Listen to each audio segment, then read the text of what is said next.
everyone, welcome back to our channel. Today we're diving deep into the world of cinema, focusing on a film that's been making waves in the box office and has fans and critics alike buzzing with excitement. How about because this is the most important thing to ever happen in the history of the world? Yes, we're talking about Christopher Nolan's latest masterpiece, Oppenheimer. But we're not just reviewing the movie, we're exploring a specific narrative choice that has sparked a lot of discussion. We're delving into why Nolan chose not to depict the actual bombings of Hiroshima and Nagasaki. So grab your popcorn, sit back, and let's get started. You can't do in your head.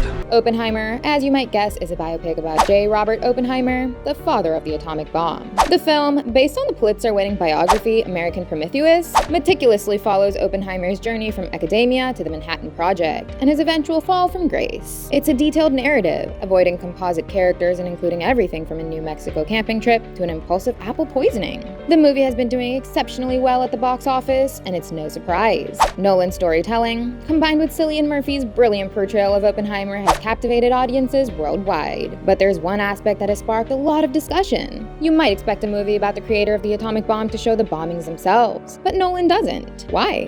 Why? Let's delve into the reasons. Nolan gives us glimpses of the first test, the political maneuvering before the bombings, and even the horrific effects of the bomb and Oppenheimer's stress-induced hallucinations. But he never shows the Enola Gay dropping its payload, or the quiet summer days shattered by the terrifying new weapon. To some, this might seem like an oversight. After all, the bombings were an act of staggering violence that every American citizen must come to terms with. So, why does Nolan focus more on Oppenheimer's guilt than the actual bombings? The answer lies in the film's title. Oppenheimer is intensely focused on the man himself. You are the man who gave them the power to destroy themselves. The film is about Oppenheimer's journey, his control, and ultimately, his loss of control over his invention. It's a character study, a deep dive into the psyche of a man who changed the world for better or worse. As the leader of the Manhattan Project, Oppenheimer is in full control. He makes personal decisions, steers the project in one direction or another, and asserts himself with confidence against brusque military man Leslie Groves, played by Matt Damon. We have a 12-month head start. 18. How could you possibly know that? But once the bombs are loaded into a military convoy, his role diminishes. His input in the cabinet meeting ahead of the attacks is limited, and the bombings occur without his direct involvement. Because Oppenheimer doesn't see the bombings, we don't see them. We see his inner turmoil, his guilt, and his diminishing power.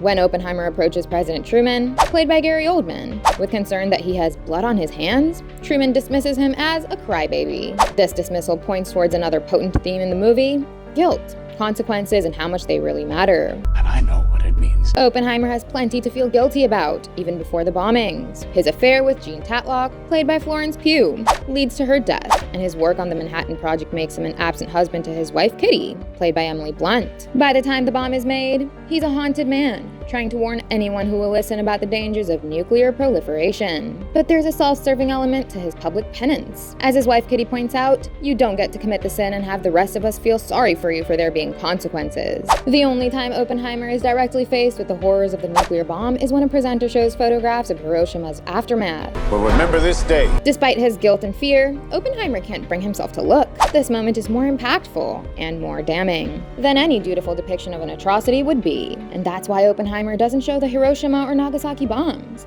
It's a movie about the man, his guilt, and his struggle to come to terms with the consequences of his actions. It's a deep exploration of the psyche of a man who changed the world, and the guilt and consequences that came with it. But we have no choice. This narrative choice by Nolan has certainly given us a lot to think about. It's a reminder that cinema isn't just about entertainment, but also about sparking conversations, challenging our perspectives, and making us reflect on history and humanity. Oppenheimer does all that and more. It's a film that will stay with us for a long time, and we're eager to hear your thoughts on it. So don't forget to leave your comments below. And if you enjoyed this deep dive, do like, share, and subscribe for more insightful discussions on your favorite movies. Until next time, keep exploring the world of cinema, and remember, every film has a story, and every story has a lesson. Thank you, and I'll see you in the next one.